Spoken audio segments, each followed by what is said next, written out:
two questions, and I'd like to hear most of you answer. Okay. First one is, what do you feel is the most important thing in life? Don't answer abruptly, just feel it out, please. The most important thing in life.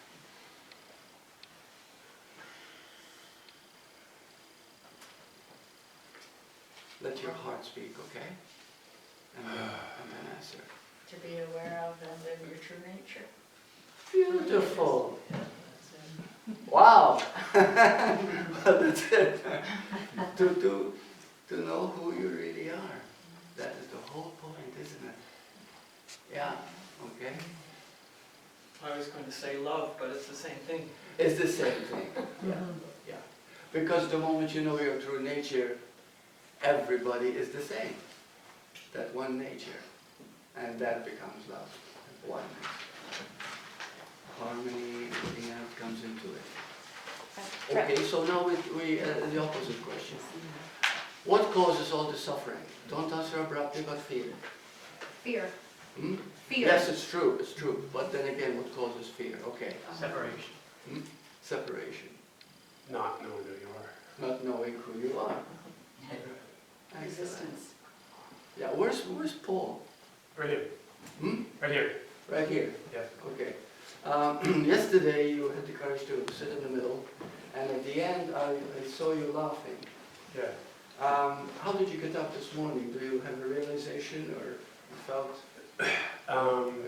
No, I just feel like, and this happens to me previously on retreat, where sometimes I just feel like it's hard not to smile. Like there's just something about this property, the energy, or the fellow retreat people, that something is, that you can't articulate. It's very like, Yeah, that's right. Yeah. That's why people laugh. The moment they feel something, there's a laughter that emerges, right? Yeah, so I do feel that here as well. I had the feeling that you really connected with your heart. Yeah. Yeah. And I feel that it's been happening off and on over the last few months since a very similar happened. I went to a retreat where on the last day I couldn't stop laughing, and ever since then it comes and it goes. Uh-huh. Yeah. Good. Yeah. Okay. Yeah, before we start the method that I have in mind, which I think is quite powerful when we do it,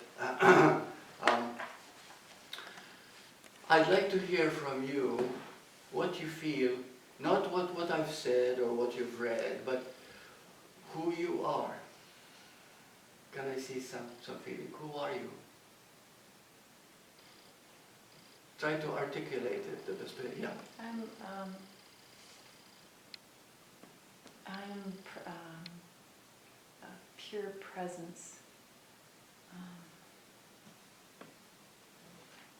I am a being of love.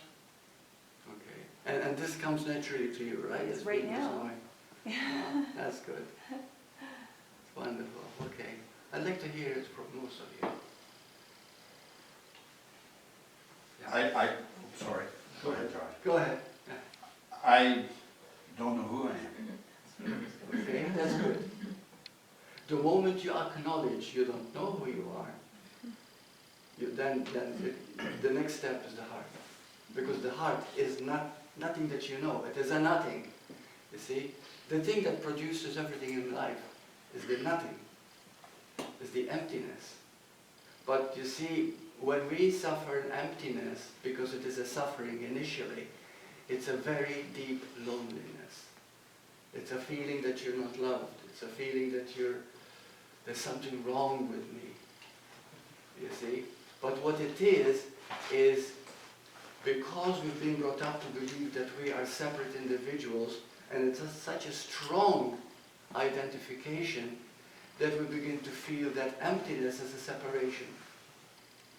But that emptiness is the very nucleus of life, because everything that is real cannot be articulated. We can call it presence, yes, we can call it that feeling, but it is not something specific. Do you understand what I'm saying? It has no words. But it comes as a knowing in the heart. And then when that knowing comes, okay, you begin to feel greater love, greater laughter, greater humor, greater joy. So when you said you don't know who you are, stay with that. Okay, how many of you feel you don't know who you are? Okay, that's very good, very good. Okay, so now it's better when you start recognizing that who you are cannot be known. Okay? Now I know it sounds like a paradox, but who you are cannot be known because in reality there is no person, individual person. There is only being. Okay? And being cannot recognize itself. It only knows that it is. And when you begin to accept, you are. I don't know who I am, but I know I am here. So the one thing that comes closer to you is I don't know who I am, but I am. I know I am, because I exist. Okay? And that becomes the foundation of the very heart of being. Okay. What I'd like to do next is to really get in touch with this through another human being, to connect through the eyes. I'm going to ask you to take a partner, sit with that partner, either chairs or on the floor, together, holding hands. Don't say a word, and looking only through the eyes. You connect through the eyes. If you feel self-conscious, allow that. And see how that's causing a separation from the other person. And be grateful, because the moment you become aware of separation, you also become aware of what is causing self-consciousness. Well, the moment you become aware of self-consciousness and allow it as part of the process of being human, that itself allows you to feel the person that's in front of you is the same as you. And then comes a moment which you begin to recognize by the second, third, or fourth person, is that who you're looking at is yourself all the time. Not the body, but the eyes. You look nothing but the eyes, you don't say a word. But you can say inside with your thoughts, I love you, to the other person. Because love is always love of self.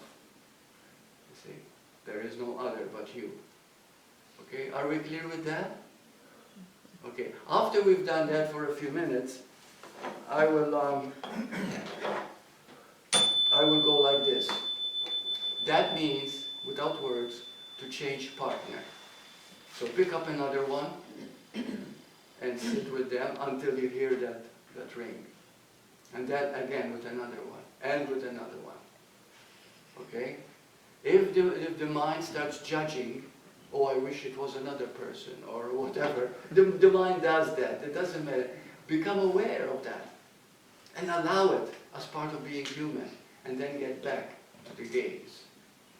Until you become one with those eyes.